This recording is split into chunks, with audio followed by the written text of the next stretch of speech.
자, 우리가 만든 프로젝트의 구조를 보면은 프로젝트명은 대문자로 시작하는 헬로고, 그리고 여기 보면 자바 리소스 부분이 있죠? 자바 리소스. 여기는 이제 자바 클래스를 만드는 공간이에요.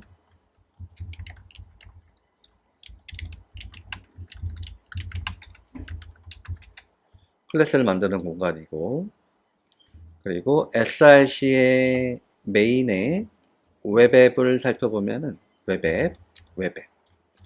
이 웹앱 안쪽은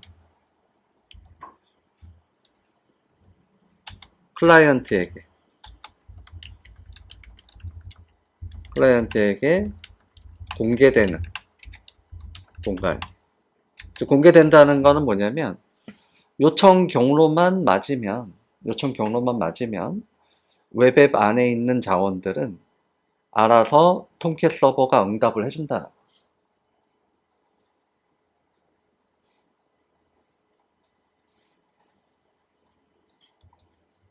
웹앱 안에 있는 거를 살펴보면은 이미지스 폴더가 있고, 그 다음에 index.html 폴더가 있어요.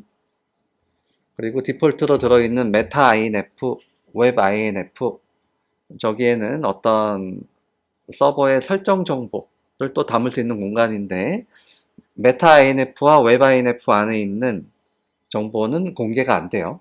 저 두 개의 폴더를 제외하고 나머지 자원들은 요청 경로만 맞으면 아파치 통캣 서버가 알아서 응답을 해주는 거예요. 그래서 자, 우리 웹브라우저에서 보면은 localhost 8888 해가지고 슬래시 프로젝트 명이 들어갔죠? 프로젝트명. 이건 이제 프로젝트명이에요. 프로젝트명 슬래시 이 부분 있죠? 이 부분은 실제 존재하는 파일에 대한 요청이라면 여기는 웹앱 폴더를 가리키는 거예요. src의 메인에 웹앱이라는 폴더가 있죠? 웹앱 폴더를 가리키는 거예요. 해당 프로젝트의 웹앱 폴더. 그러면 index.html은 실제 존재하는 파일이잖아요. 그죠? 그래서 실제 존재하는 파일에 대한 요청이면 프로젝트명 슬래시는 웹앱 폴더를 가리키는 거다.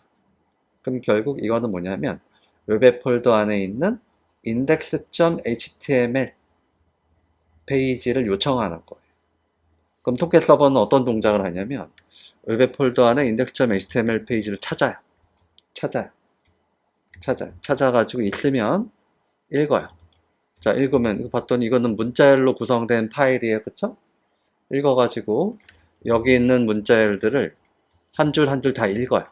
한 줄 한 줄 다 읽어가지고 이 내용 그대로, 여기 있는 내용 그대로 클라이언트 웹브라우저에다가 출력을 해주는 거예요.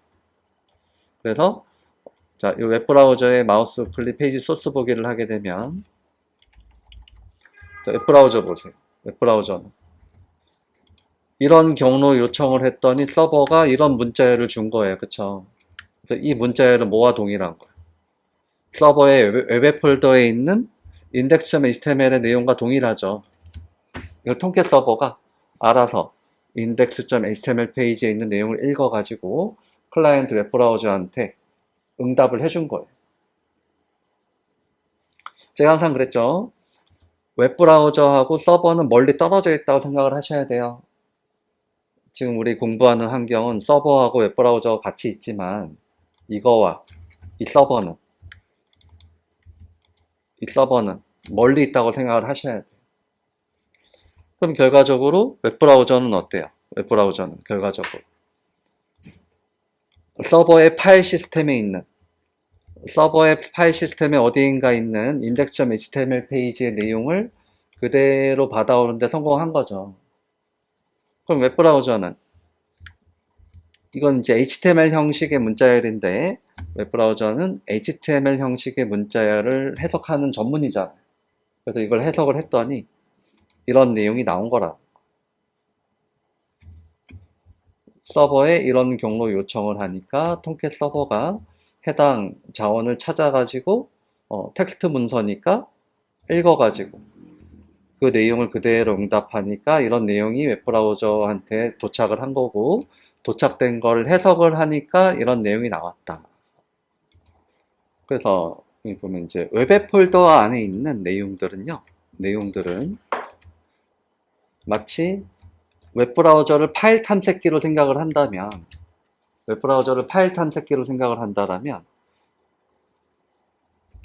여기 경로만 정확히 인식이 되면은 해당 컨텐츠를 응답을 받을 수가 있어요. 그러면 헬로 슬래시는 웹앱 폴더니까 내가 여기 보면은 이미지 폴더가 있죠. 웹앱에 이미지 폴더가 있는데 여기에 특정 이미지를 응답을 받고 싶어. 그러면 요청 경로가 여기에 또 경로만 맞으면 돼요. 경로가 이미지스에 뭐 kim1.png를 요청한다 그러면 웹브라우저는 이렇게 이미지를 응답을 해준다는 거죠. 이 안에 있는 뭐 1.jpg를 요청을 한다면 jpg 파일의 내용을 읽어가지고 응답을 하니까 웹브라우저는 이 이미지 데이터를 이렇게 출력을 해주는 거예요. 마치 파일 탐색기로 서버 내부에 있는 파일들을 하나하나 보는 느낌이 드나요? 그렇죠? 마치 파일 탐색기로 서버 내부에 있는, 즉 웹앱 폴더 안에 있는 내용들을 하나하나 이렇게 요청해서 받아볼 수가 있다는 거예요.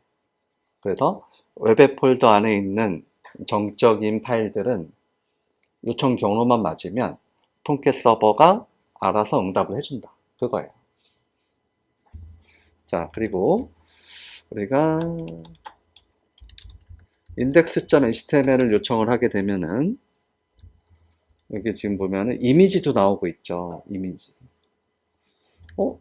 웹브라우저 입장에서 생각을 해보면 이 이미지는 어떻게 출력을 했을까라는 생각을 해봐야 돼요. 웹브라우저가 이 이미지 데이터를 어떻게 받아왔을까? 자, 그 관점을 보세요. 잘 집중해 보세요. index.html을 요청을 했더니 이런 내용이 통캣 서버로부터 도착한 거죠. 자, 보세요. 타이틀이 이거네. 알았어. 내가 탭에 제목을 타이틀에 있는 거 그대로 만들어줄게. 그거야. 그쵸? 웹브라우저가 위에서부터 해석을 할 거 아니에요. 도착된 문자야. H1이네.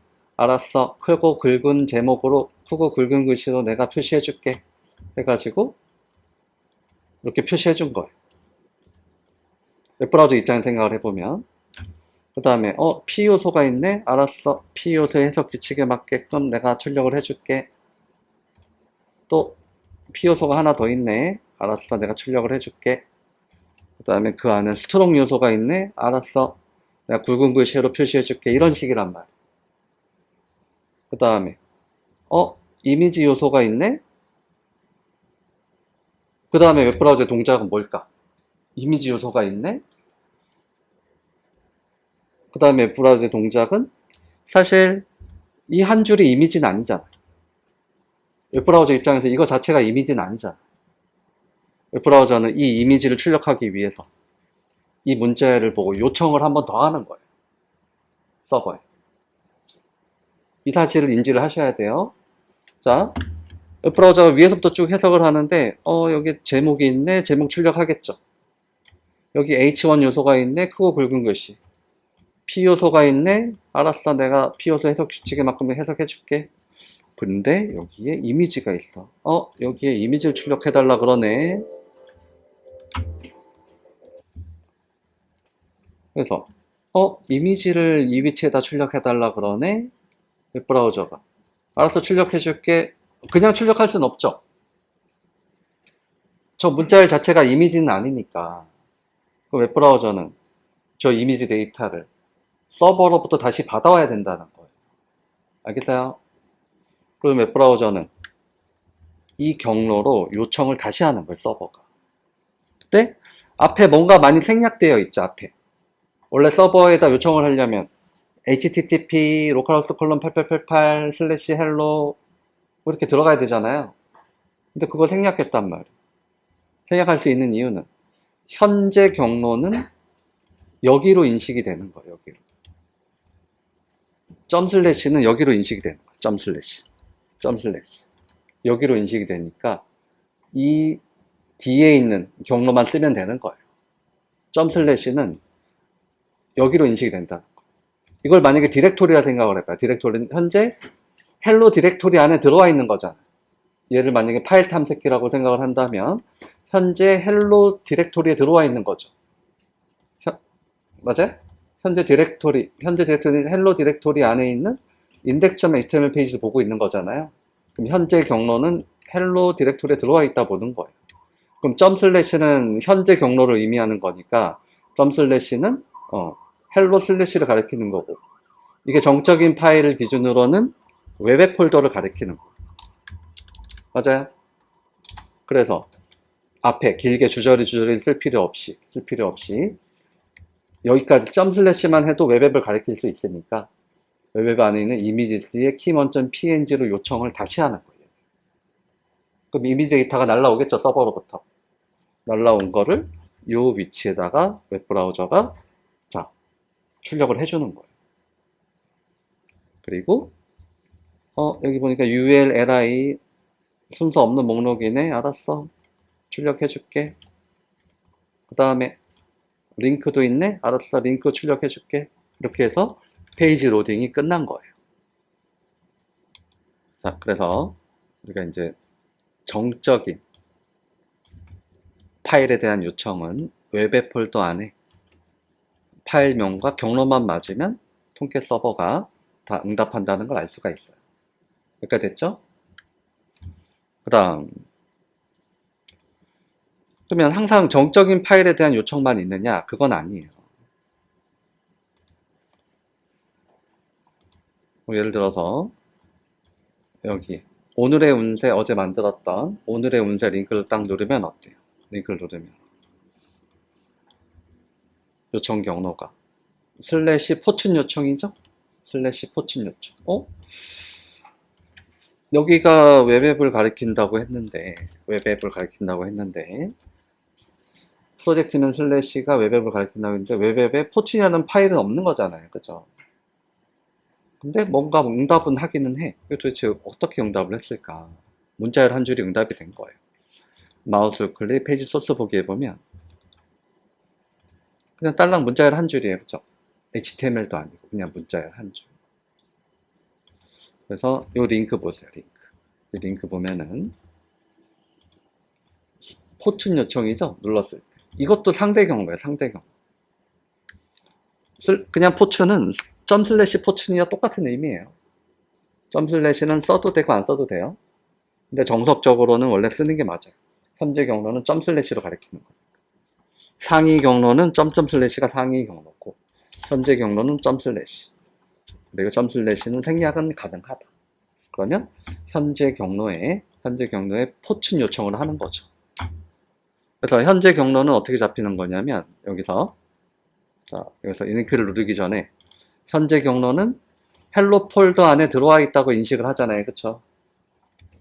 그래서 저 링크를 누르면 이런 요청이 되는 거. 헬로에 포춘 요청이 되는 거. 그래서 링크를 눌러보니까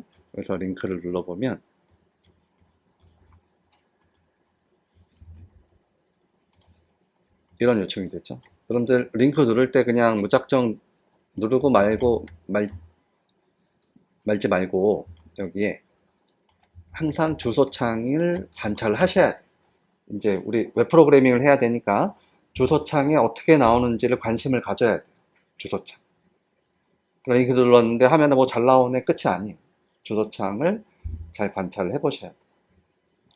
그러면 통계 서버 입장에서는 슬래시 포춘 요청에 대해서 어차피 뭐 헬로 프로젝트 서비스 하고 있으니까 프로젝트명 슬래시는 생략을 하고요. 슬래시 포춘 요청에 대해서 이런 문자열 한 줄을 입력을 한 거죠. 응답을 한 거예요. 뭐 어떻게 응답했는지 보면은 어제 우리가 자바 코딩하는 공간 있잖아요. 코딩하는 공간 포춘 서블릿을 하나 만들었어요. 코딩하는 공간에다가 포춘 서블릿을 하나 만들었고 여기에서 이걸로 응답을 한 거예요.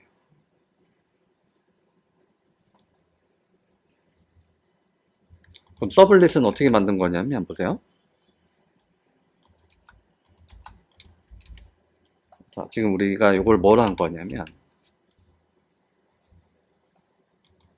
그래서 서블릿을 만드는 방법을 살펴보면은, 이제 클래스명은 여러분들이 마음대로 지을 수 있어요. 클래스명 마음대로 짓고, 첫 번째, HTTP 서블릿 클래스를 상속받아서 만들고, 두 번째, 서비스 메소드를 오버라이드 하고요. 그 다음에 세 번째, 어떤 요청이 왔을 때 이 서블릿이 동작하게 할지 요청 경로를 웹 서블릿 어노테이션을 이용을 해가지고 매핑을 하는 거예요. 그러면 자, 이렇게 해놓으면 클라이언트가 만약에요 슬래시 이런 경로 요청을 해오면, 물론 앞에 프로젝트명 슬래시는 생략되어 있는 거예요. 그래서 클라이언트가 만약에 이 프로젝트에 슬래시 포튼 요청을 해온다면 이 서블릿이 동작을 하는 거예요. 알겠죠? 그래서 이걸 설명을 해보면 이렇게 돼. 클라이언트가 슬래시 포춘 요청을 해오면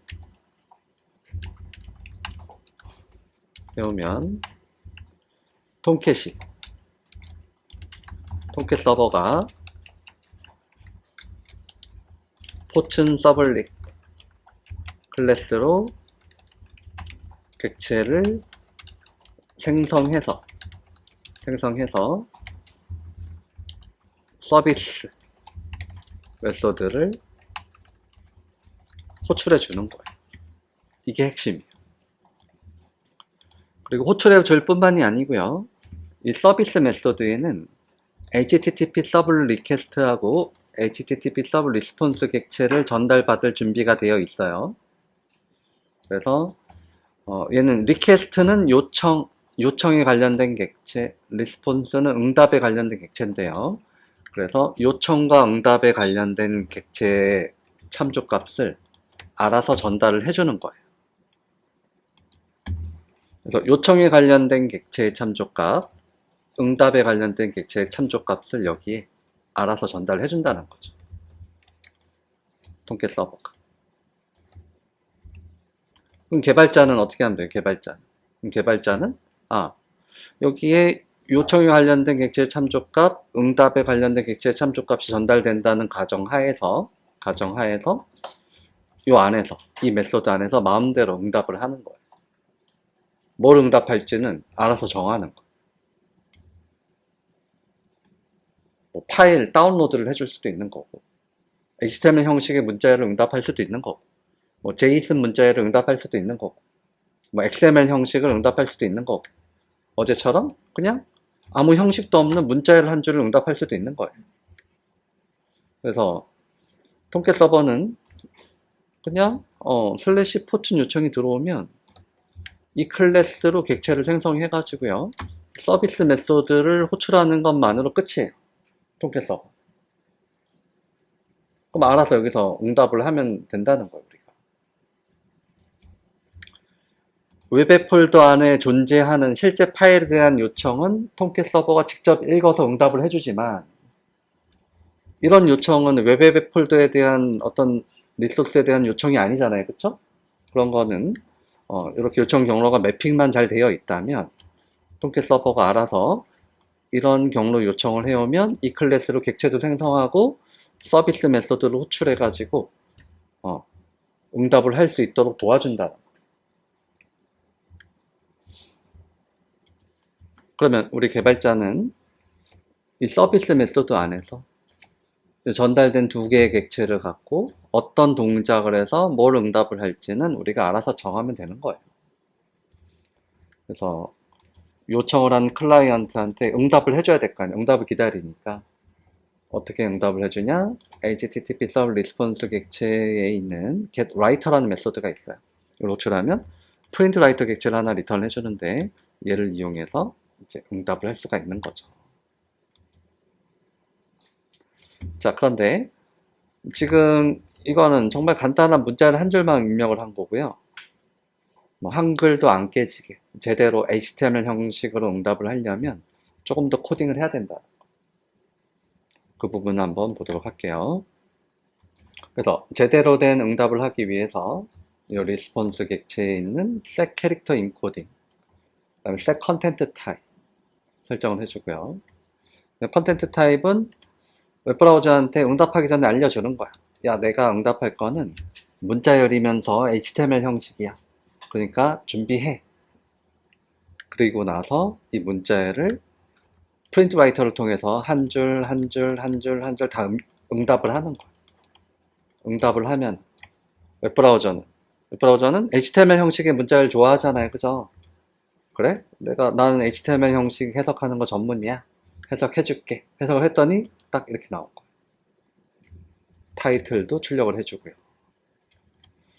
그러면 이 럭키 투데이 오늘의 운세도요. 마크업 형식으로 출력할 수도 있겠죠. 예를 들어서 뭐 P 요소를 이용해 가지고 뭐 오늘의 운세 해가지고 이 안에다가 좀 굵은 글씨로 표시하고 싶으면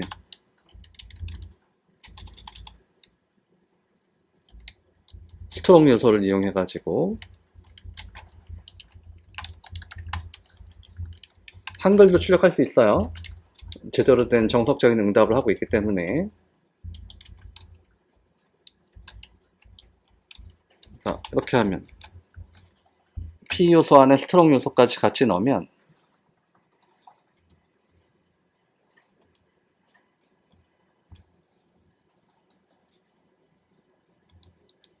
웹브라우저는 이렇게 잘 해석을 해주잖아요. 이렇게 새로 고침하면은 페이소스 보기에서 보면은 마치 HTML 페이지를 직접 작성한 것처럼 제대로 된 형식의 HTML 문자열이 응답이 되죠? 응답이 되고 그걸 웹브라우저가 해석을 했더니 이런 내용이 나온다는 거예요.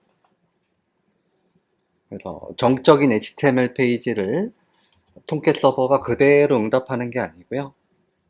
통캣 서버는 특정 경로 요청이 들어오면, 그래서 이 포춘 서블릿은 슬래시 포춘 요청이 들어왔을 때 동작하기로 약속을 했으니까 통캣 서버는 이 클래스로 객체를 생성한 다음에 서비스 메소드를 호출하는 것으로 응답을 대신하는 거예요.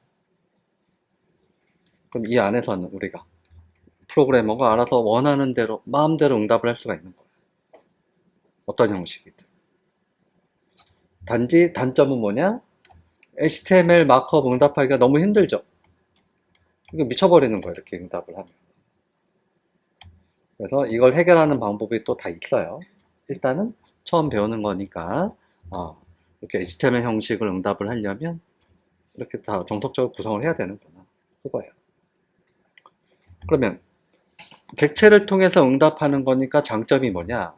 원한다면 출력하는 내용 중에 일부분을 로직에 의해서 불러와서 응답할 수도 있지 않을까요? 응? 출력하는 내용 중에 일부분을 항상 똑같은 내용이 아닌 그때그때 다른 내용을 응답하게 할 수도 있는 거예요. 그죠? 자, 만약에 HTML 페이지로 응답을 한다면 응답되는 내용을 수정하려면 직접 HTML 페이지를 수정해야 되잖아요. 그쵸? 근데 이렇게 프로그래밍적으로 HTML 컨텐츠를 응답을 하면 장점이 뭐냐? 응답하는 내용 중에 특정 내용은 DB에서 읽어와가지고 응답을 하게 할 수도 있다는 거예요. 알겠어요? 무슨 얘기냐면, 예를 들어, 자, 변수의 내용이, 뭐, 포춘 투데이라는 변수 안에, 자, 이렇게, 동쪽으로 가면, 기인을 만나요. 뭐, 이런 내용이 있다고 가정을 해볼게요. 그럼 변수 안에 있는 내용을 응답을 하려면, 문자열을 연결하면 되잖아요. 그쵸?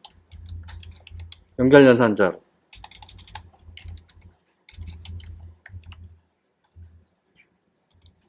연결 연산자로 이렇게 문자열을 연결해서 응답을 하면 역시 같은 내용이 응답이 되겠죠. 즉 응답할 내용이 뭔가 자바 변수 안에 있을 때도 있는 거예요. 그럼 응답할 내용을 뭐 DB에서 불러올 수도 있다는 소리잖아, 이런 거. 그쵸? 그래서 웹 컨텐츠를 응답을 하되 일부분은 그때그때 상황에 맞게끔 동적으로 응답할 수 있다는 거예요.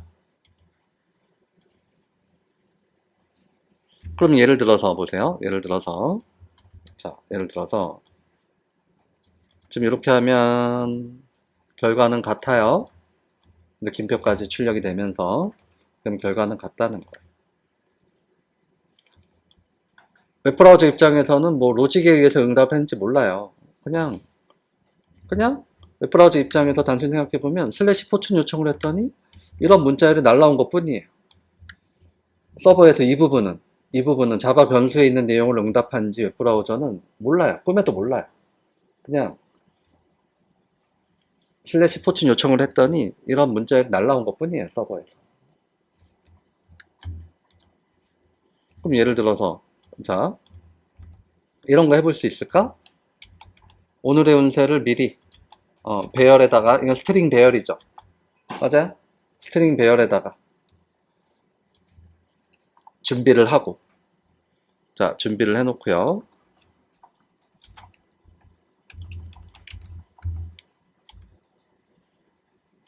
뭐 이렇게 응답을 할 수도 있는 거죠.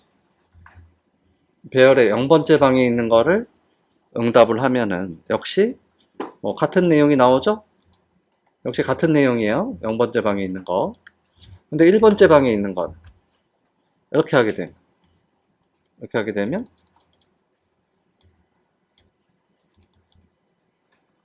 이 부분은 그때그때 동적으로 바뀔 여지가 있는 거죠.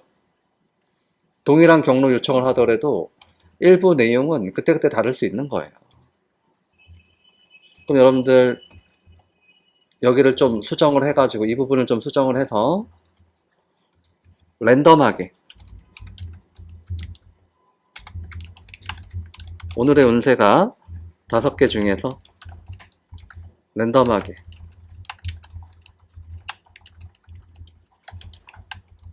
이거 할 수 있을까요?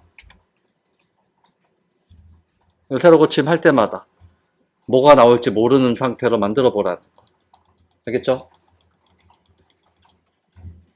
그래서 일단 오전 진도는 여기까지 나갈게요. 그래서 오늘의 운세가 랜덤하게 나오게 하려면 여기 들어가는 숫자가 바뀌어야 돼요. 숫자가 만약에 0이 나오면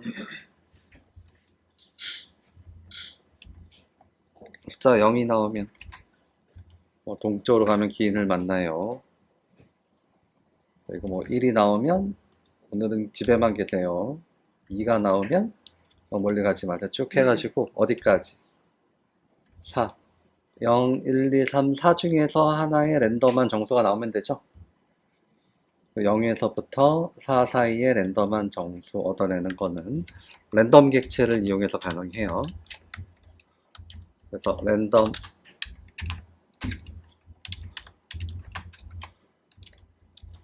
객체 생성을 해가지고 자, 랜덤한 정수는 next int 여기다가 5를 집어넣어 가지고 랜덤한 정수를 얻어내서 그 숫자를 배열에 방번호로 쓰면 딱 될 거 아니에요. 그쵸? 랜덤 객체를 이용해서 next int 5 집어넣어서 0에서부터 5 사이의 랜덤한 정수를 얻어내서 여기다가 쓰면 되는 거예요.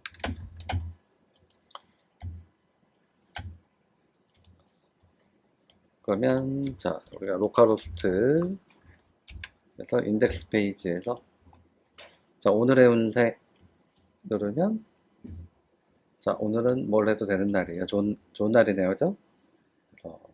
랜덤한 정수가 이제 3이 나왔다는 거예요. 새로 고침해보면 새로 고침할 때마다 바뀔 가능성이 크죠.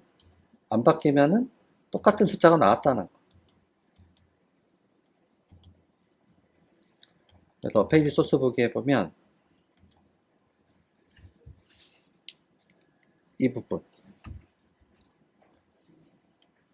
이 부분은 그때그때 다른 내용이 나온다는 거죠. 새로 고침해보면 랜덤하게 이 부분이 나온다.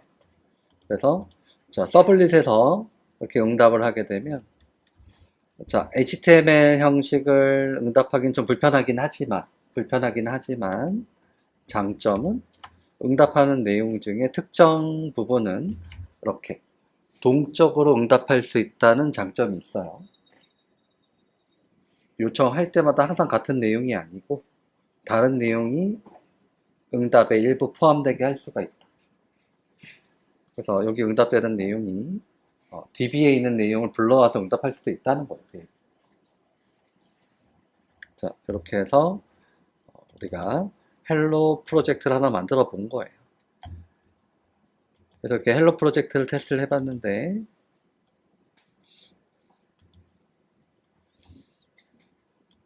자, 프로젝트의 위쪽 있죠? 디플로이먼트, 디스크리터, 스톱 확인해보면 여기 서블릿과 서블릿 매핑과 서블릿을 확인할 수가 있죠.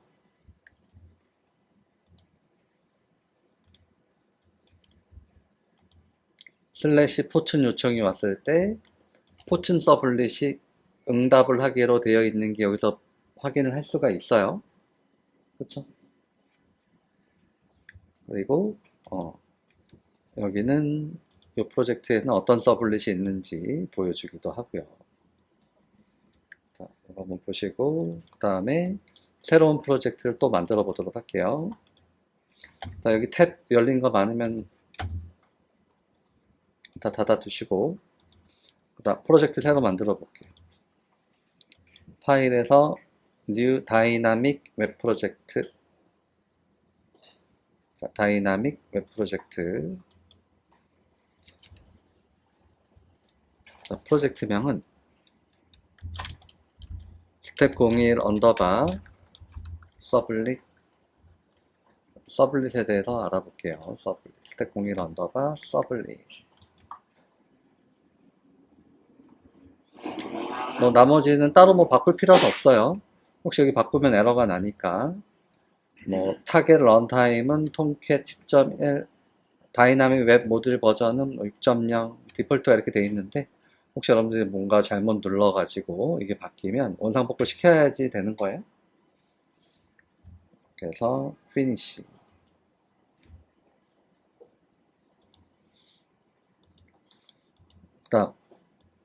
자, 새로운 프로젝트를 만들었으면, 일단 웰컴 페이지를 먼저 만들 필요가 있어요. 웰컴 페이지. 그래서 웹 앱에다가 마우스 클릭해서 new HTML 파일. 자, 웹 앱에다 만드는 거예요. 웹 INF가 아니고 웹 앱. 웹 앱에다가 마우스 클릭 new HTML 파일. 파일명은 index.html.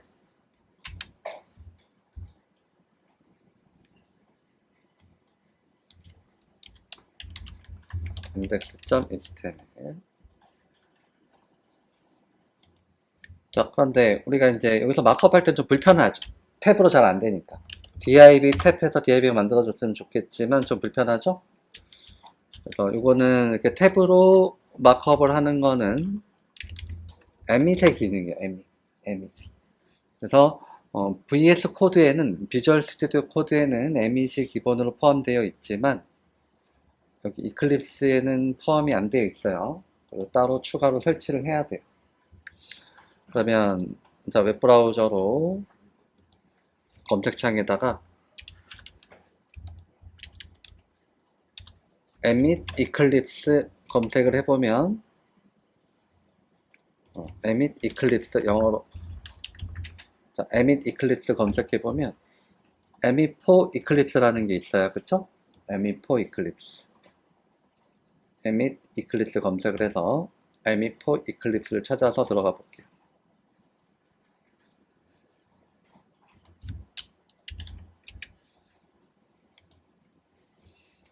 이 링크는 자 보내드릴게요. 갱무라점 사이트로 보냈고, 자, 에밋 이클립스에 가보면 여기 이제 설치하는 방법이 나와요. 뭐라고 나오죠?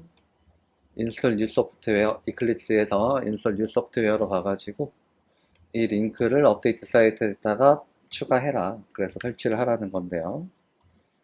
자, 여기 들어가서 이걸 복사하세요. 이 한 줄 복사. 이 한 줄 복사. 컨트롤 C. 이 한 줄 공백 포함되지 않도록 잘 선택해서 복사하세요.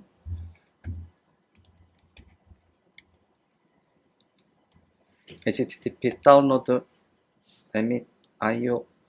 자, 이거 복사하고 이클립스로 돌아와서 자, 헬프에 가보면 인스톨 뉴 소프트웨어라는 탭이 있어요. 헬프에 가보면 인스톨 뉴 소프트웨어.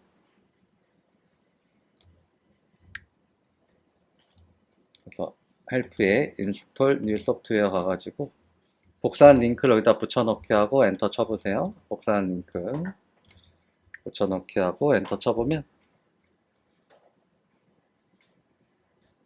여기 에밋이 나오죠? 에밋이 검색이 되는데 이걸 체크해 가지고 체크한 후에 넥스트 눌러서 설치하면 돼요. 자, 체크한 후에 넥스트 눌러 가지고 기다리시면 되고요. 그래서 좀 기다리면 넥스트 버튼이 나와요. 에밋이 확인이 되고, 그래서 패키지를 다운로드 받은 거고 넥스트 눌러 가지고 자, 라이센스 나오죠? 라이센스 나오면 읽어보시고 동의하시면 accept 뭔가 설치할 때 무조건 accept 하셔야 돼요. accept 하고 finish 눌러서 좀 기다려야 돼요. 기다리다 보면 중간에 뭔가 시큐리티 워닝이 나올 거예요. 그거 물어보면 install anyway 해가지고 설치를 해주시면 돼요. 자, 중간에 trust authority가 나오는데요. 여기에서 뭐 물어보면 그냥 항상 all authority를 trust 하겠다 체크해서 yes, 무조건 yes예요. no 하지 말고 체크해서 yes 한 다음에 trust selected 해서 넘겨요. 보안 나오면 다 yes, 오케이 해서 넘기면 돼요. 그래서 다 설치를 했으면 리스타트 나우가 뜨고 그래서 새로 시작을 하면 돼요. 그래서 자, 여기 HTML 페이지에서 리스타트 했으면 뭐 div 탭 하면 이제 탭 기능으로 만들어져요. 그쵸? 그래서 div 탭 혹은 뭐 div container 탭 하면은 클래스 속성도 자동으로 만들어 주고요. h1 탭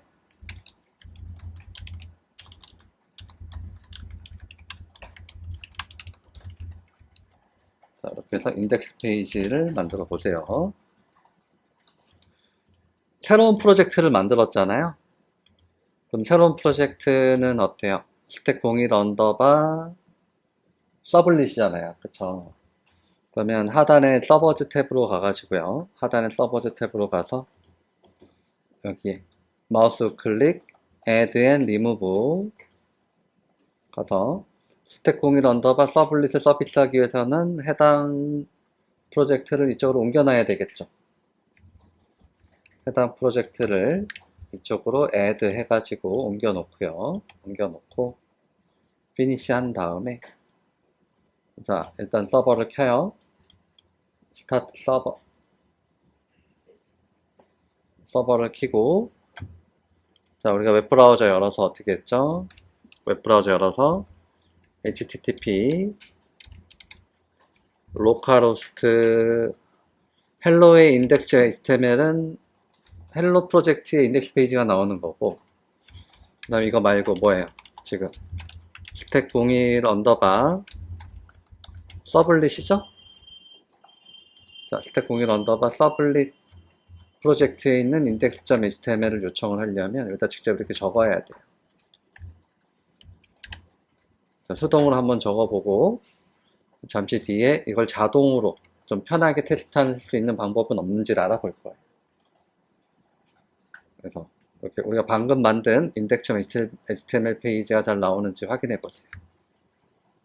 확인했으면 웹브라우저도 닫고 서버도 끄고요. 자, 서버도 끄고 하단 서버즈 탭에서 add and remove 해가지고요. 두 개 다 remove 해버리세요.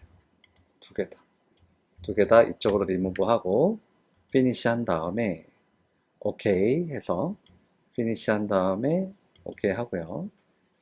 이번에는 자, 이 작업을 자동화해 볼게요. 우리가 했던 작업이 뭐지? 했던 작업은 서버에 이 프로젝트를 add 했죠. 우리 했던 작업. 프로젝트 add 그 다음에 했던 작업을 생각을 해보면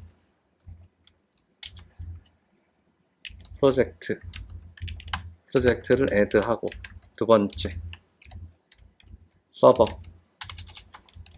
스타트 그 다음에 웹브라우저 실행 그 다음에 주소창에 웹브라우저의 주소창에 주소 입력해서 요청하고 이런 작업을 했었잖아요.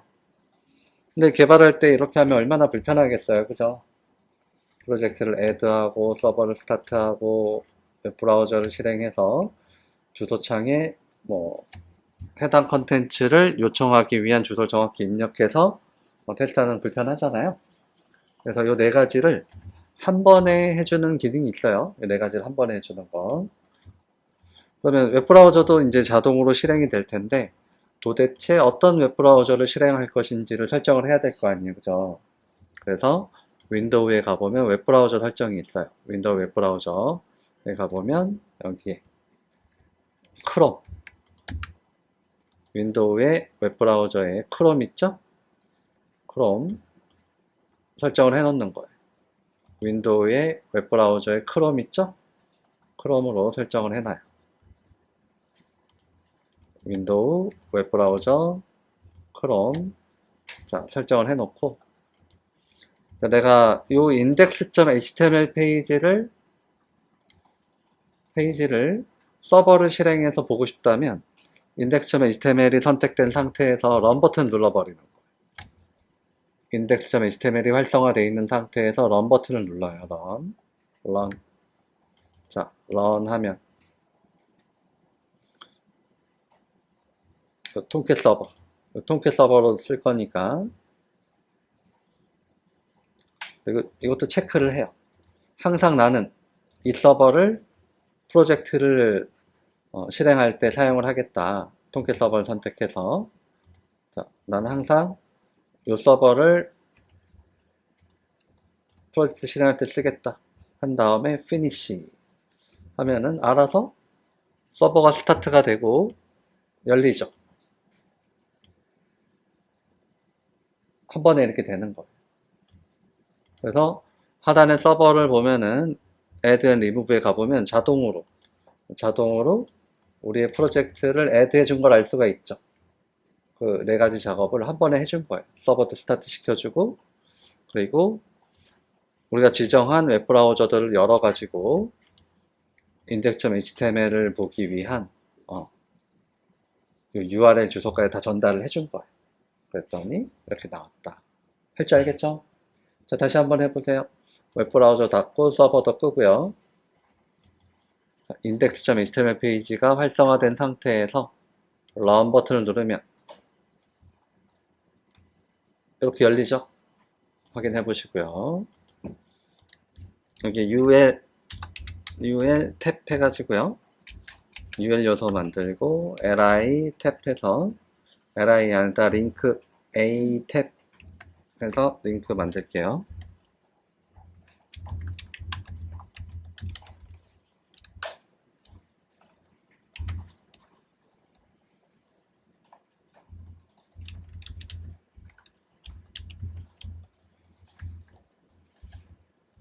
그래서 링크를 이렇게 걸어보세요.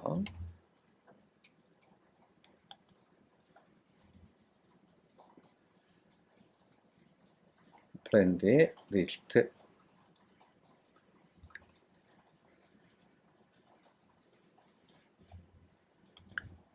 자, 저렇게 링크를 구성하면은 저것도 이제 상대 경로인데요. 여기서 새로 고침하게 되면 현재 경로는 이 프로젝트의 최상위 경로예요. 웹 앱이 최상위 경로니까 현재 경로에서 이걸 누르면 어때요? 최상위 경로에서 프렌드의 리스트 요청을 하게끔 되어 있죠. 그래서 이 경로를 보는 방법은요, 이렇게 돼요. 상대 경로인데 현재 경로가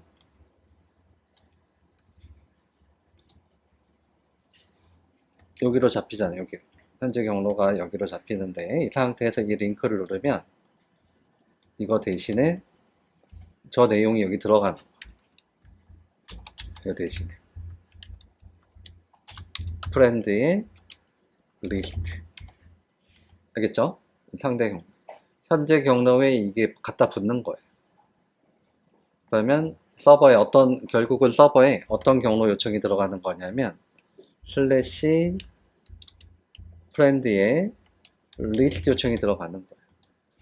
그러면 이런 요청에 대해서 응답할 준비가 안 돼 있으니까 에러가 나는 게 당연하죠? 이 링크를 누르면. 그래서 여기서 링크를 누르면 404 오류가 나는 거예요. 링크를 이렇게 구성했을 때 링크를 누르면 주소창이 어떻게 변화할지를 예상을 할 수 있어야 돼요. 알겠어요? 테스트를 해서 여러분들이 이걸 예상할 수 있도록 공부를 하세요. 상대 경로. 그러면 우리는 뭘 해야 되냐면 404 오류를 발생시키지 않으려면 이런 경로 요청에 대해서 응답할 서블릿을 만들면 되는 거예요. 알겠죠? 그래서 만들러 가볼게요. src에다가 패키지 먼저 만들고요. new 패키지에서 패키지명은 test.sublit 패키지 만들고요. 그 안에다가 마우스 우클릭 new 클래스명은 friend list sublit. 자, 그러면 서블릿을 만드는 방법은 첫 번째 어떻게 해요? extend http 서블릿 상속받고요. 그쵸? 그 다음에 서비스 컨트롤 스페이스에서 서비스 메서드 오버라이드 하고, 자, 슈퍼 이거는 지우세요. 이 주소과 슈퍼는 지우고, 여기 지역 변수명이 좀 이상하니까 req resp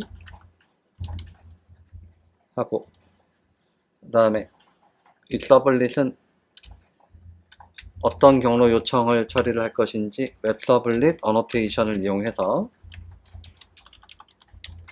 프렌드의 리스트 요청에 대해서 서블릿이 동작을 하겠다. 이렇게 세 가지 원칙을 지키면 돼요. 첫 번째 상속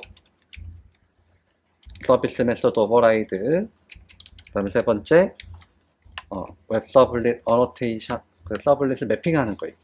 어떤 경로 요청이 왔을 때 이 서블릿이 동작하게 할 것인지 매핑하는 거다. 여기까지 코딩하고, 자, 그 다음 여기서 이제 친구 목록을 응답을 할 텐데요. 예를 들어서 DB에 있는 친구 목록이라고 가정을 하는 거. 일단 데이터 샘플 데이터야. 샘플 데이터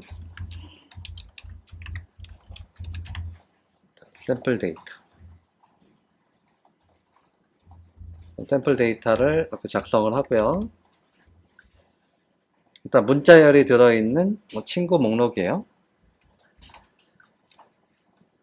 이 데이터를 이용해서 뭘 응답을 할 거냐면 이런 내용을 응답을 할 거예요. UL에는 li가 자식 요소로 들어가죠. 이 li 안에다가 김구라 li 안에다가 뭐 해골, 뭐 원숭이 이런 정보들을 출력을 하려고 하는 거예요. 근데 클라이언트한테 응답을 할 때 이것만 응답하면 안 되잖아요. 그죠? 이거 외에도 다른 구성 요소들이 있죠? 그런 것까지 같이 응답을 해야 되기 때문에 뭐가 들어가냐면 이런 내용이 들어가요. 어떤 내용이냐면 응답 인코딩 설정, 그 다음에 여러 가지 내용들 있죠? 아까 우리 작성했던 내용들. 자, 이게 기본 툴로 들어가는 거예요. 응답 인코딩 설정, 컨텐트 타입 설정, 그리고 타이틀은 그때그때 다르겠죠? 바디의 내용 그때그때 다르겠죠?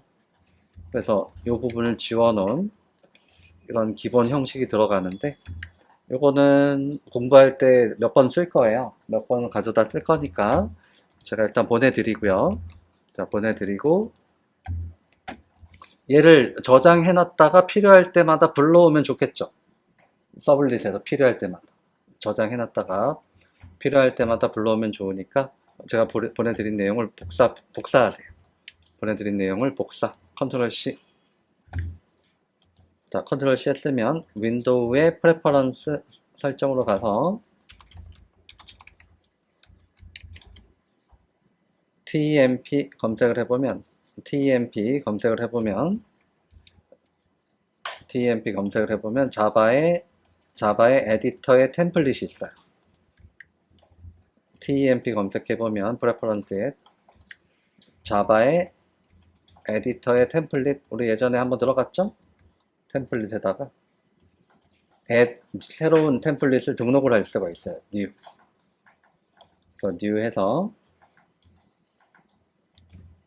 복사한 거를 붙여넣기, 패턴으로 붙여넣기 하고, 자, 복사한 거를 여기다가 붙여넣기 하고, 이름은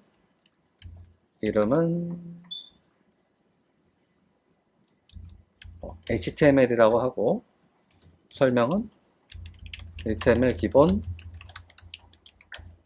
템플릿.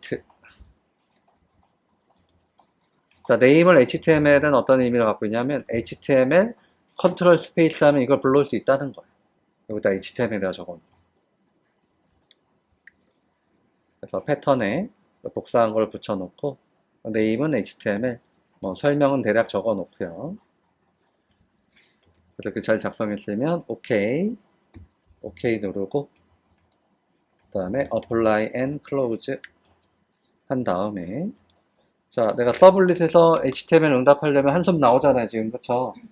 그럴 때 HTML 컨트롤 스페이스 치면은, 그래서 HTML 컨트롤 스페이스 치면은 방금 저장한 걸 불러올 수가 있는 거예요.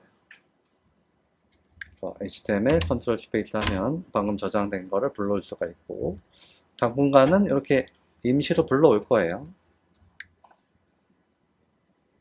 그냥 자, 여기 제목만 잘 적으면 되죠?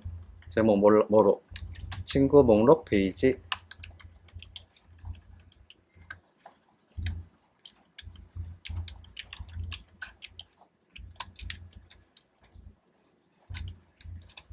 H3로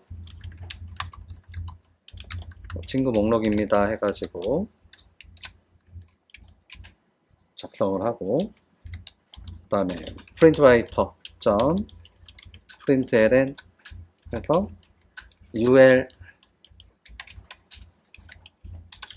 그 다음에 자 printwriter println ul 열었으면 UL을 닫는 부분이 있어야 되겠죠? 좀 보기 좋도록 이 두 개만 이렇게 들여쓰기를 하면은 마크업이 조금 눈에 들어올 거예요.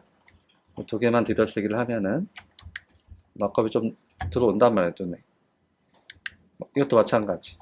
H3도 들여쓰기 하면은 바디 안에 포함되어 있는 약간 입체적인 구조로 보이죠?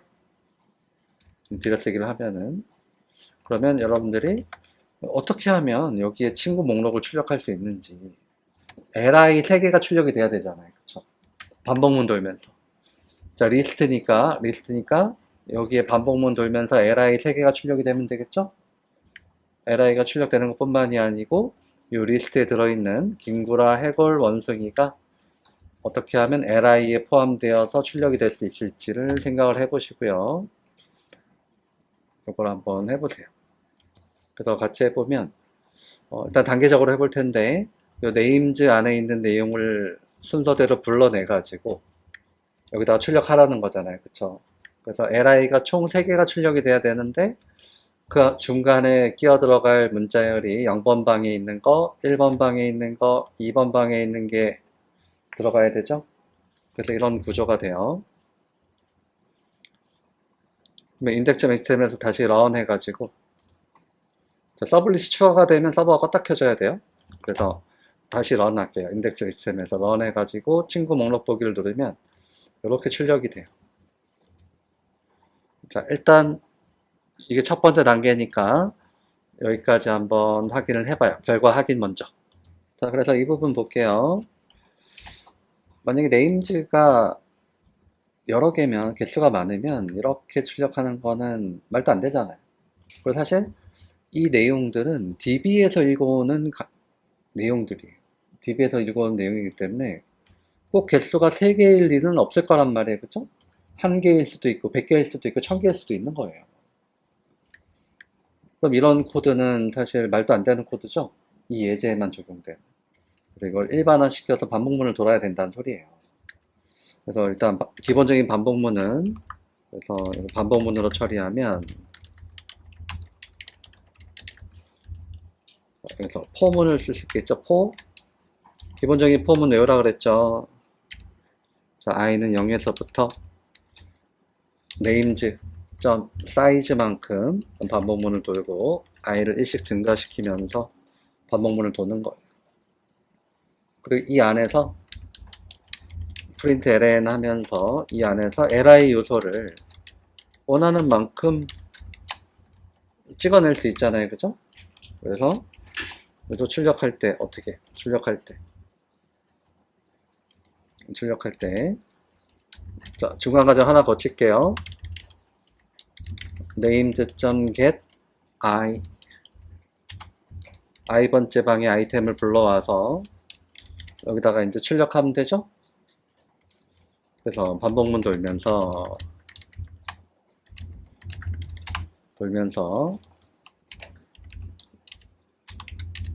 names 리스트에 i번째 아이템 문자열이죠? 문자열이에요. 아이템을 읽어와서 li 요소 가운데 끼워서 출력하기. 자, 이렇게 구성해 보세요. 자, 이렇게 해서 결과 확인해 보면 프렌드 리스트 요청을 했을 때 결과가 같아요. 자, 페이지 소스 보기 해볼게요. 페이지 소스 보기 해보면 이거의 결과는 클라이언트가 받아보면 이런 내용이고요. 그쵸? 이거의 실행 결과는 클라이언트가 받아보면 이런 내용이에요. 근데 이제 클라이언트 입장, 웹브라우저 입장을 생각을 해보면 웹브라우저 입장에서는 서버에서 뭐 반복문을 돌면서 출력을 했는지 그냥 HTML 페이지를 읽어서 출력을 했는지 알 수가 없어요. 그쵸? 그냥 웹브라우저 입장에서는 뭐냐? 그냥 슬래시 프렌드에 리스트 요청을 했더니 이런 내용이 응답된 것 뿐이라는 거. 알겠죠? 서버에서 이걸 반복문 돌면서 한 줄 한 줄 출력했는지 뭐 알 방법이 없어요. 이거는 서버의 입장일 뿐이고 클라이언트는 그냥 서버가 반복문 돌면서 이걸 여러 번 출력을 하니까 여러 개를 받은 것 뿐이에요. 반복문 3번 돌았겠네요. 그쵸? 3번 돌면서 그 다음에 이 li 안에 끼워진 이 값들은 리스트 배열에 names에 있는 거를 순서대로 읽어온 거라는 거예요. 됐나요? 그러면은 자, 반복문 우리 하나 더 있죠? 뭐 있지? 확장폼은 있었나요? 확장폼은 자, 확장포문 중요해요. 이런 거 하려고 우리 자바에 배운 거라는 거예요. 그래서 이 안의 내용을요, 이 안의 내용을 요 일반적인 반복문 말고 확장포문을 한번 바꿔보세요. 확장포문. 자, 같이 볼게요. 확장포문. 포.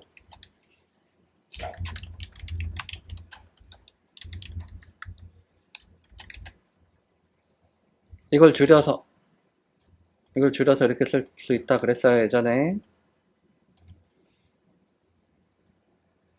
이걸 줄인 거죠?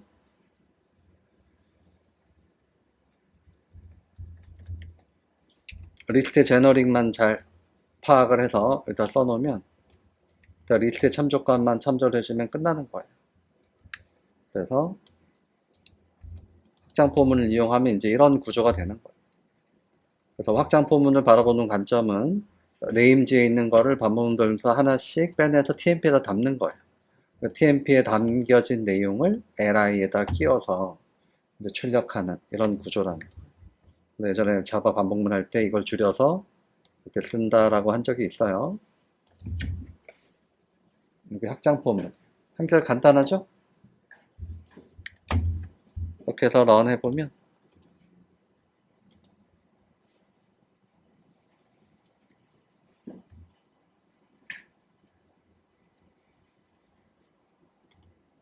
결과는 똑같아요. 똑같죠? 반복문 돌면서 LI 여러 개가 이제 출력이 되는 이런 형태. 그래서 이거 전체 한번 보낼게요. 자, 보냈고. 그리고 여기 그냥 보기 좋으라고 들여쓰겠는데 이 들여쓰기는 굳이 안 해도 되는 거예요. 좀 보기 싫으면 이건 들여쓰기 안 해도 돼요. 근데 마크업이 눈에 좀 이렇게 단계적으로 보이게 하려고 들여쓰기 한 것 뿐인데 보기 싫으면 뭐 들여쓰기 안 해도 돼요.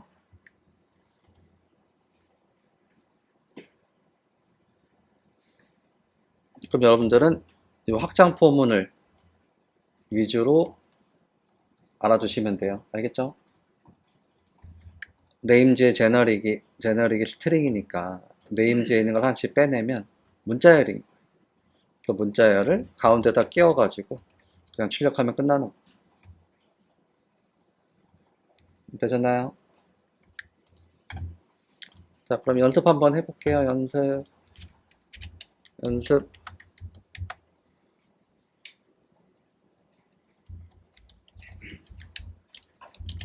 여기 슬래시 없어요. 슬래시. 상대 경로로 할 때 슬래시, 그냥 슬래시는 절대 경로가 되는 거기 때문에 슬래시 붙이면 안 돼요. 점 슬래시 혹은 아무것도 붙이지 말아야 돼요.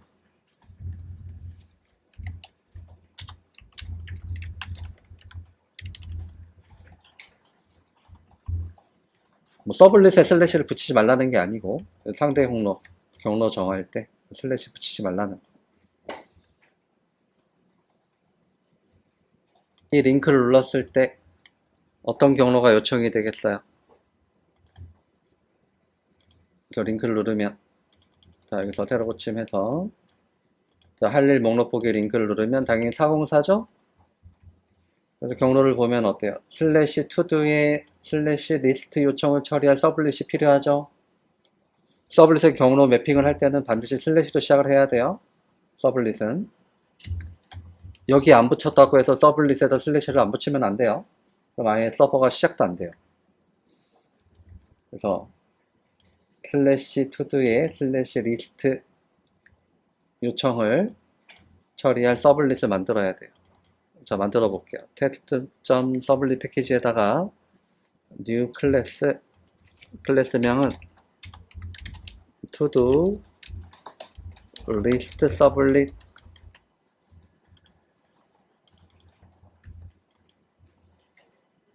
됐죠? 그럼 여기에서 자, 어떻게 하라는 거예요? 할 일 목록을 출력을 해보라는 거예요. 그쵸? 할 일 목록.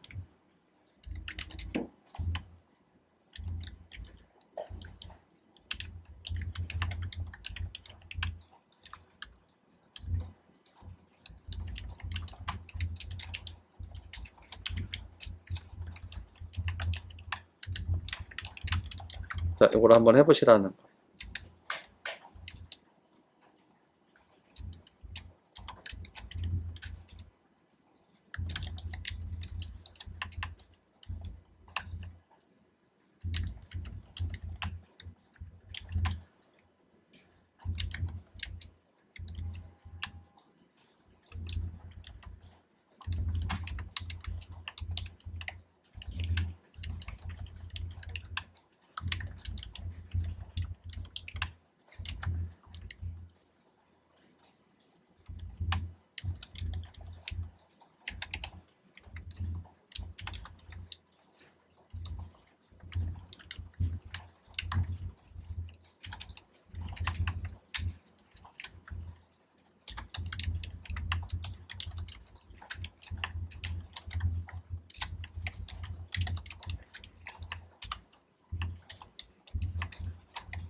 자, 이런 데이터를 담아가지고 한번 응답을 하는 연습을 해보라는 거야. 알겠죠? 이전 예제와 다른 게 하나도 없어요. 연습 삼아 이거 한번 해봐요. 자, 같이 해보면 이렇게 돼요. 서블릿, 익스텐즈, HTTP 서블릿 상속받고, 그 다음에 서비스, 컨트롤 스페이스에서 서비스 메서드 오버라이드 하고, 지역전 설명이 좀 이상하니까 REQ, RESP 해놓고, 그 다음에 골뱅이 웹 서블릿 해서 슬래시로 반드시 슬래시로 시작을 해야 돼요. 투두에 리스트, 샘플 데이터는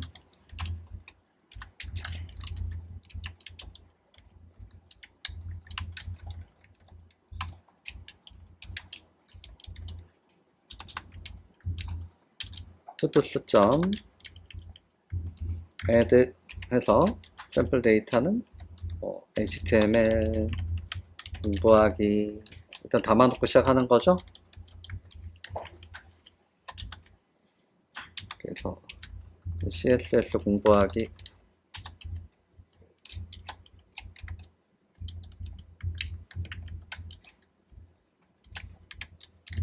자바스크립트 공부하기 여기 샘플 데이터야, 그쵸?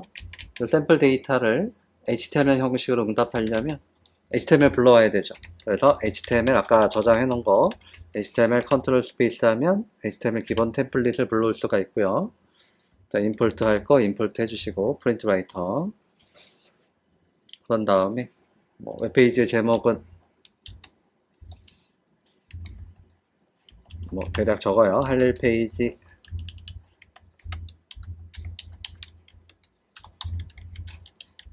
UL 요소 출력하기 위해서 UL을 열고 UL을 닫고요. 그다음 제목도 출력하려면 프린트 ln에서 h3 안에다가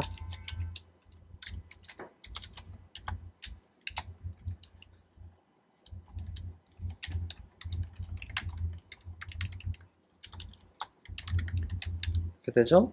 그리고 UL 안에 li를 반복문 돌면서 여러 개 출력하면 되잖아요. UL 안에다가. 그러면 확장 폼은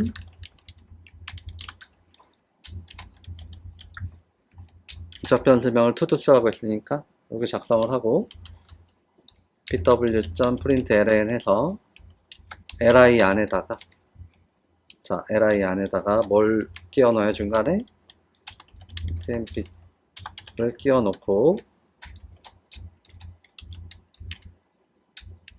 이렇게 출력을 하면 되겠죠.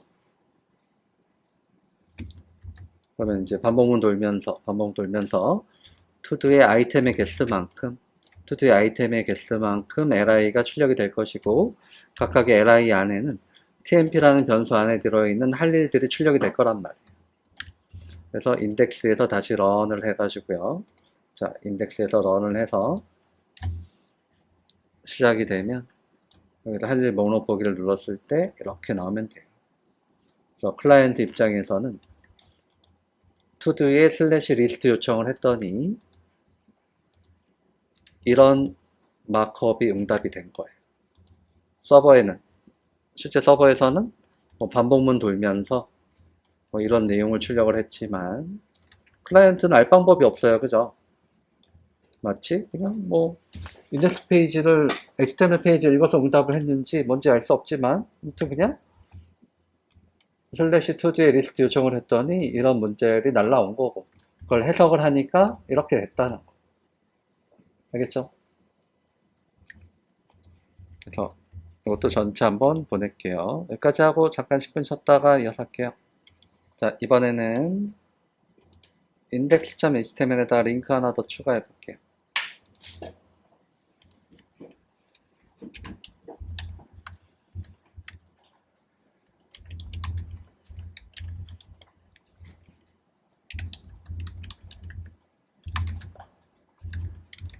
자, 회원 목록 보기를 이제 출력을 해볼까 하는데요. 회원 목록 보기 링크 추가. 자, 이렇게 링크 추가하고 그러면 저 링크를 눌렀을 때 자, 현재 여기서 링크를 누르면 어때요? 새로 고침해서 링크 누르면 당연히 404죠. 왜? 서버는 아직 슬래시 멤버의 슬래시 리스트 요청을 처리할 준비가 안 됐으니까 그쵸? 그러면 요 요청을 처리할 서블릿을 만들어 볼게요. 테스트.서블릿 패키지에다가 new 클래스 클래스명은 멤버의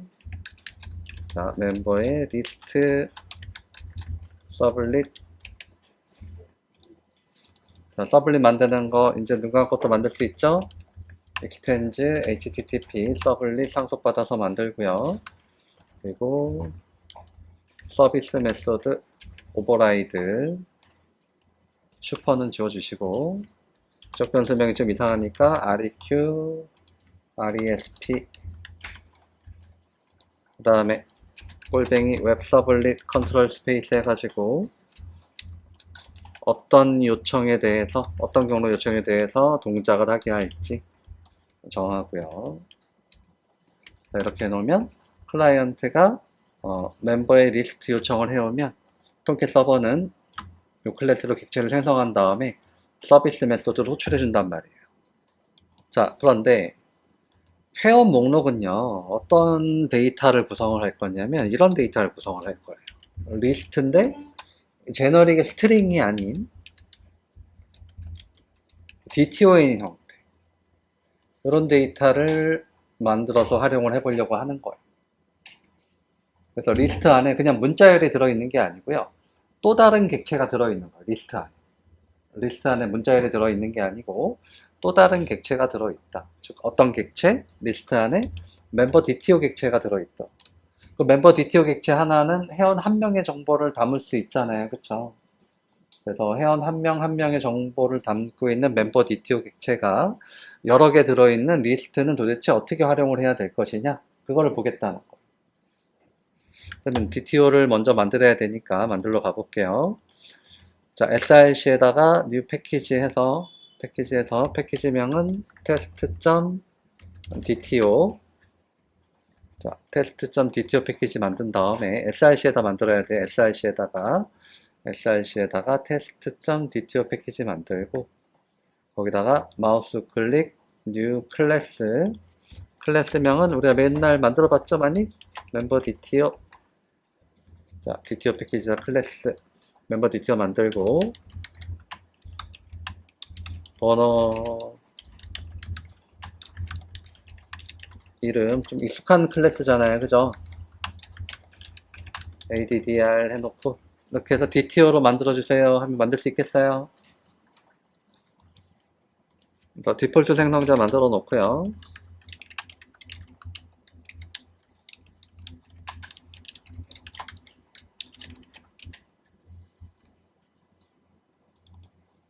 자, 여기서 마우스 클릭 generate source에 가보면 generate가 있죠?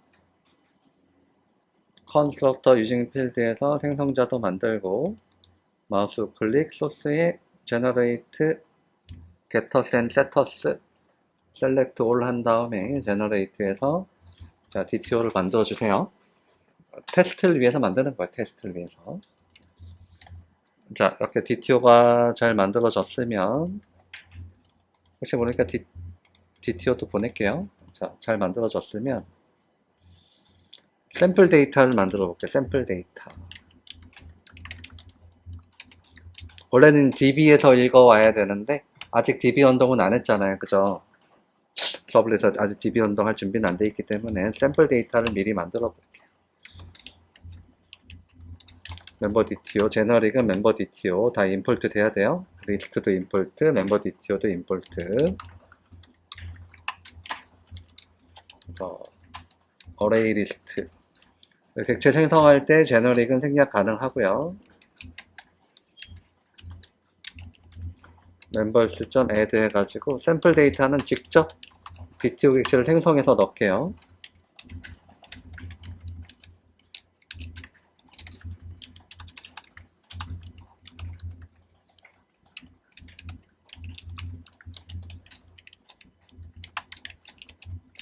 멤버 DTO 객체를 차례대로 생성을 해가지고 DTO에다가 배열에 멤버스에다 담아요.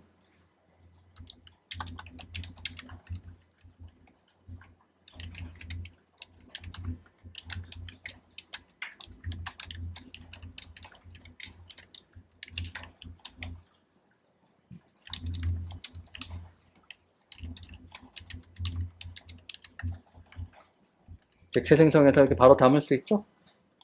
자, 이거 샘플 데이터예요. 샘플 데이터를 미리 만들어 놓고 HTML 응답을 해야 되니까 HTML 컨트롤 스페이스 해가지고 기본 템플릿 불러오고요. 프린트 라이터도 임포트 하고, 자, 그러면 여기는 제목을 뭐라고 해야 되겠어요? 회원 목록 페이지.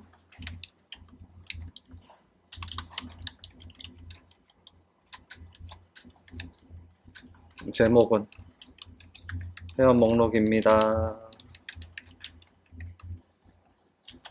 근데 여긴 더 이상 이제 ULLI가 아니고 회원 한 명의 정보는 3개로 구성이 되어 있으니까 테이블 마크업을 해야 되죠? 테이블. 맞아요? 테이블.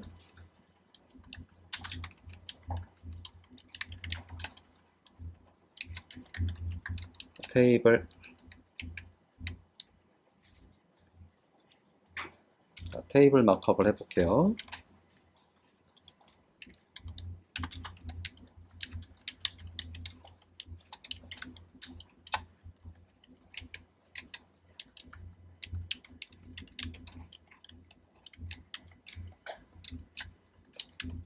테이블 로우를 열고 닫고 미리 해놓고 테이블 로우 안에다가 일단 th를 먼저 출력을 할게요.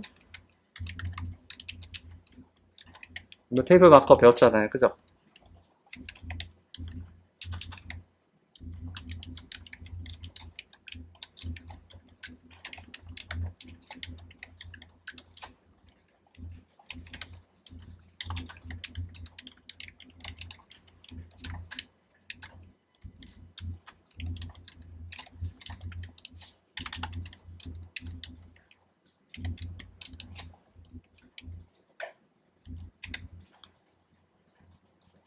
자, 그리고 여기다가 그래서 반복문 돌면서 실제 회원 목록을 출력을 하라는 거. 즉 테이블 로우가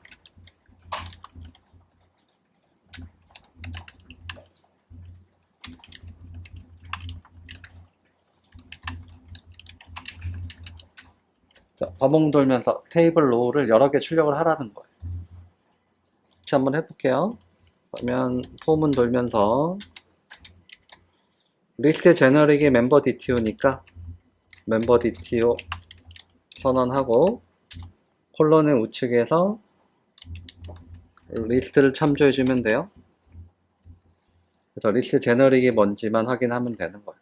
제너릭이 스트링이면 스트링, 멤버 DTO면 멤버 DTO죠. 이걸 만약에 스트링으로 쓴다면 에러겠죠. 멤버스 안에 들어있는 게 스트링이 아니니까.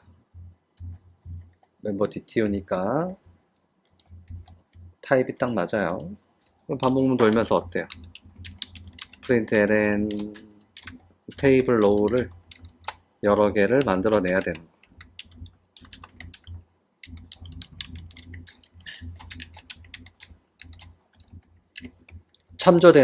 참조되는 멤버 DTO 하나당 테이블 로우를 하나 만들어내야 되죠. 그 다음에 테이블 로우 안에는 뭐가 있어야 돼요? TD가 있어야 되죠. TD 3개가. 자, TD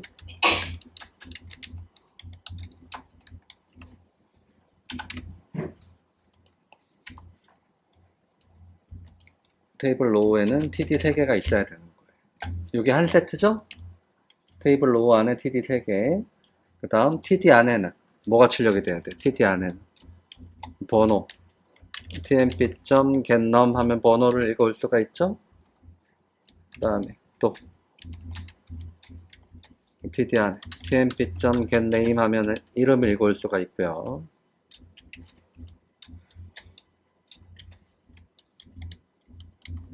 getaddr 하면 주소를 읽을 수가 있어요.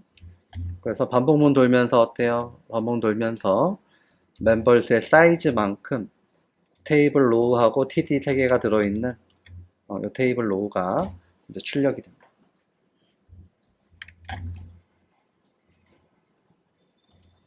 그래서 이거를 잘 코딩할 수 있느냐 그거예요. 이거 하려고 우리가 반복문을 배운 거고, 그러면 인덱스에서 시작을 해서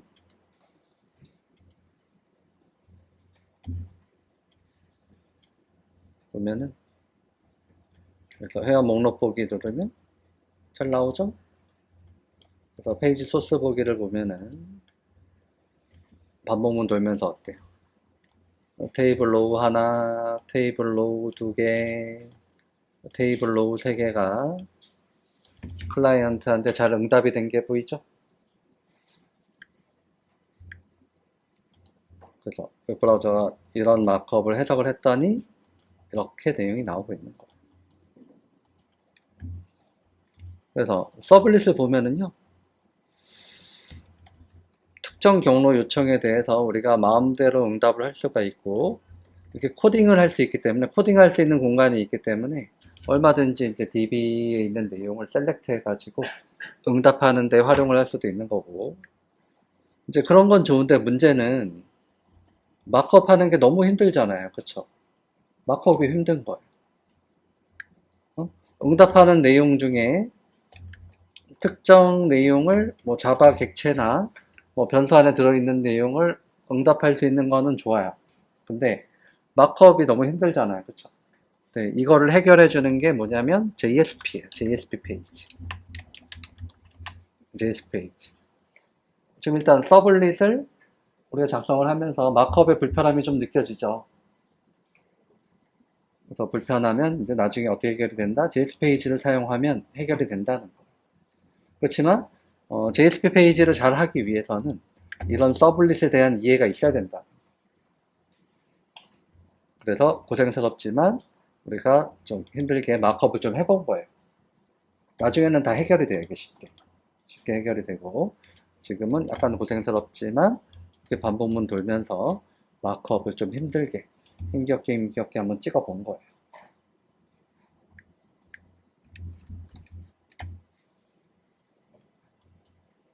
자, 그 다음 index.html 페이지로 가볼게요. index.html 페이지로 가서 UL 밑에다가요, 우리가 여기 UL 밑에다가 폼을 하나 구성을 해볼게요. 폼 액션은 send, 메서드는 get, 그 다음에 인풋 요소를 넣어볼게요. 인풋 요소 name은 msg, 플레이스홀더는 할 말 입력.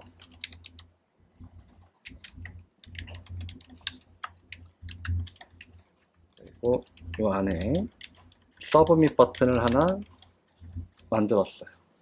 자, 컨테이너에다가 이렇게 똑같이 폼을 하나 구성을 해보세요.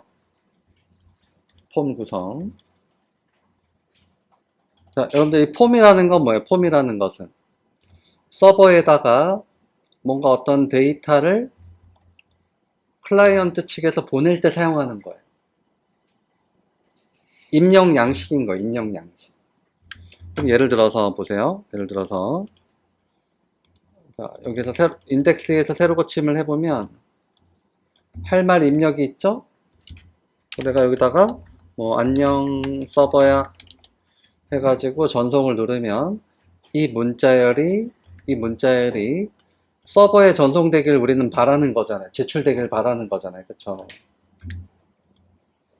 그럼 여기서 보세요. 안녕 서버야 입력을 한 다음에 전송 버튼을 꼭 누르면 자, 전송 버튼을 누르면 주소창 보세요. 슬래시 샌드 요청이 되죠? 맞죠?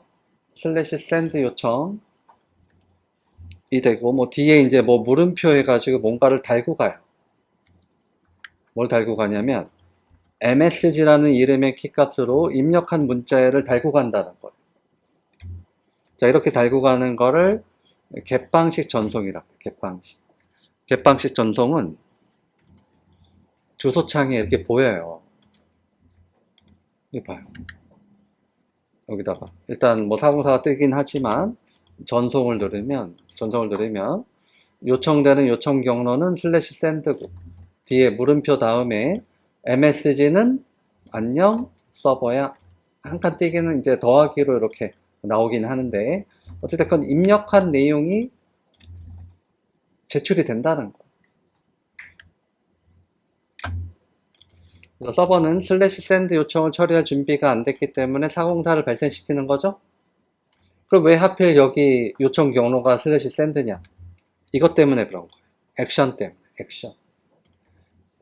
앵커는 href 때문에 요청 경로가 결정이 되고 폼 같은 경우는 액션 속성의 이 밸류가 요청 경로가 되는 거예요. 그래서 폼 안에 있는 버튼 타입 서브밋 버튼을 누르면 여기 액션에 명시한 것대로 제출이 된다는 거. 그리고 제출될 뿐만이 아니고 인풋 요소에 입력한 내용이 msg라는 이름으로 전송이 된다는 거. 이 네임 속성의 밸류대로. 그러면 자, 이걸 404를 발생시키지 않으려면 슬래시 샌드 요청을 했을 때 그 요청을 처리할 서블릿을 만들어야 되겠죠? 자, 만들어 볼게요. test.서블릿 패키지에다가 서블릿 만들어 볼게요. 서블릿의 이름은 new 클래스 해가지고 서블릿의 이름은 send 서블릿 자, extend http 서블릿 상속받고 서비스 메소드 오버라이드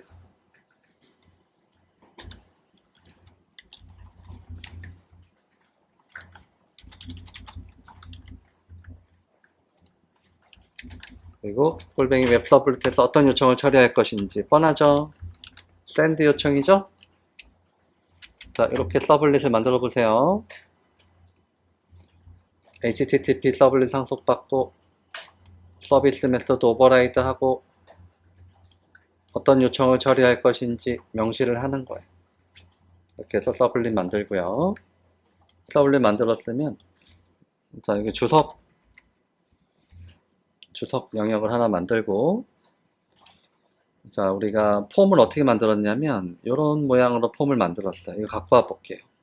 이 폼을 복사해 가지고 일로 갖고 와서 자, 이거 붙여넣기 하고 자, 위에 폼을 제출한다는 거는 뭐냐면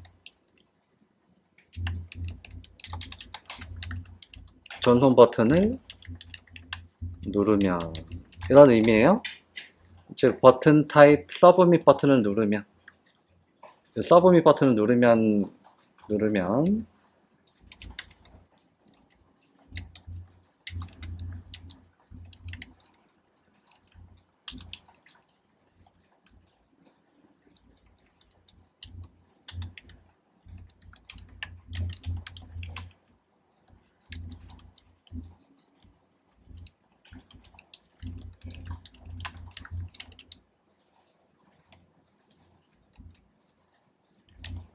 그리고 요청이 될 뿐만이 아니고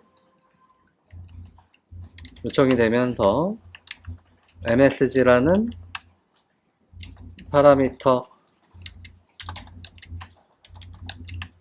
명으로 입력한 인풋 요소에 입력한 문자열이 같이 전송된다.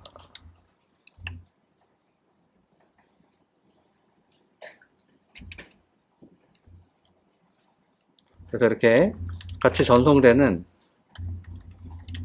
정보를 요청 파라미터라고 한다라는 거예요.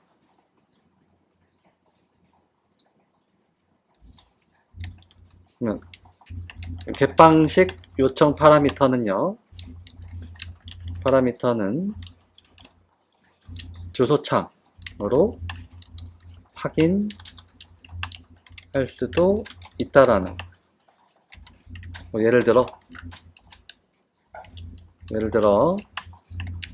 인풋 요소에 헬로를 입력하고 전송하면 주소창에 /send msg는 헬로가 나타난다.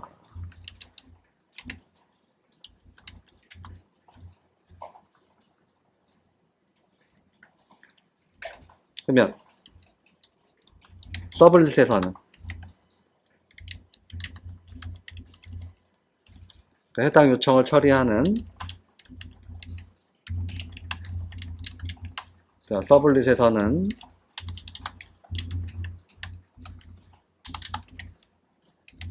http 서블릿 리퀘스트의 메소드를 이용해서 요청 파라미터를 추출할 수 있다. 이런 거예요. 우리가 이 추출하는 방법을 배우겠다는 거예요. 여기까지 필기해 보세요. http 서블렛 리퀘스트 객체는 여기 있죠. 여기 이 객체. 이 객체 메소드를 이용해서 요청 파라미터 추출할 수가 있는데, 그럼 리퀘스트에 어떤 메소드가 있는지 알고 싶으면 req에다 점을 빵 찍어보면 뭔가 갖고 오는 것은 get이겠죠. get 어떤 메소드가 있냐면 get 파라미터 라는 메소드가 있어. 리턴 타입은 문자열이 http 서브 리퀘스트에 get 파라미터라는 메소드가 있는데, 얘를 이용해서 요청 파라미터를 추출할 수가 있는 거예요. 그래서 msg라는 파라미터 명으로 전달되는 문자열은 이 리퀘스트의 메소드를 이용을 해서 추출할 수가 있다. 그럼 추출해 볼게요.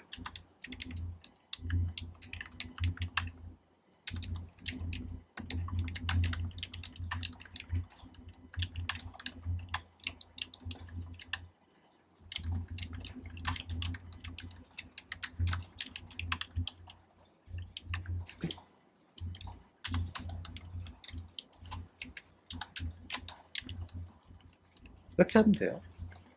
파라미터 명과 일치시키면 된다는 거. 뭐 별거 없잖아요.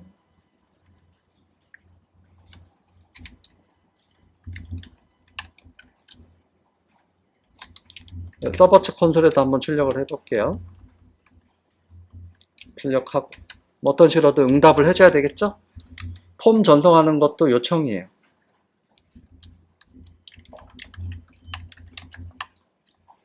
요청에 대한 응답. 응답은 HTML 컨트롤 스페이스 해가지고 응답을 해줘야 될 거야. 응답은 간단히 할게요. pw.println 해서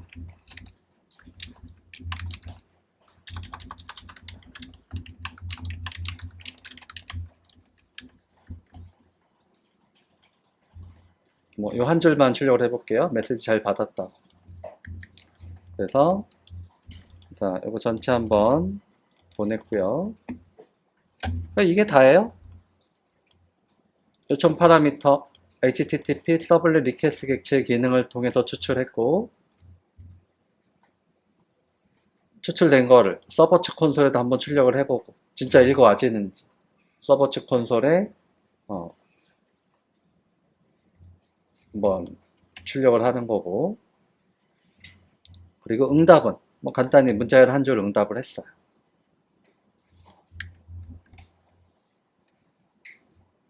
그래서 인덱스 페이지에서 한번 테스트를 해보면요, 인덱스에서 시작을 해서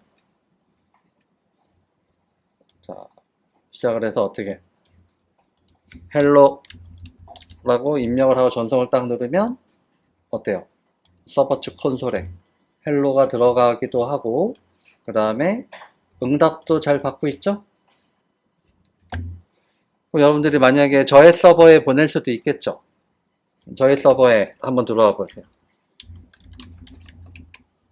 저희 서버 주소는 192.168.0.181이에요. 저희 서버에 인덱스 페이지 들어와서 폼에다가 문자열 입력하면 여러분들이 보낸 문자열을 여기서 볼 수가 있겠죠? 서버 측 콘솔에서.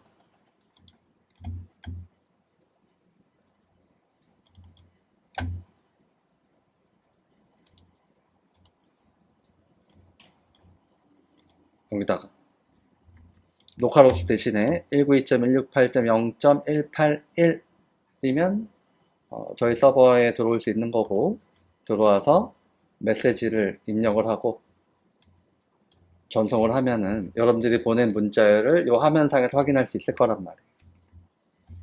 테스트 해보세요. 일단은 여기까지 나올게요. 여기 보면은 누군가 보냈죠. EZFZ. 오후 수업은 일단 여기까지 할게요.